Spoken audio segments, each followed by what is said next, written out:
રાજકોટ મહાનગરપાલિકાના પૂર્વ મેયર અને ભાજપના સિનિયર નેતા જનકભાઈ કોટકનું 80 વર્ષની જેફ વયે નિધન થયું।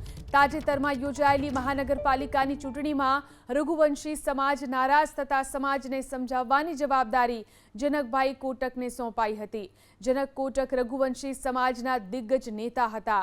જનક કોટક જનક રાજાના હુલામણા નામે ભાજપ અને લોકોમાં જાણીતા હતા। ભારતીય જનતા પાર્ટી સમર્થિત રઘુવંશી સમાજનું સંમેલન પણ તેમણે યોજ્યું હતું।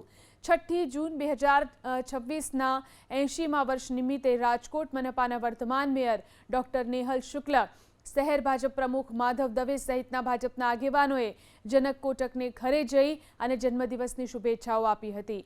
જનક કોટક સંઘ સમયના પીઢ નેતા હતા। જનક કોટકના નિધનના પગલે ભાજપમાં ઘેરા શોકની લાગણી વ્યાપી ગઈ છે।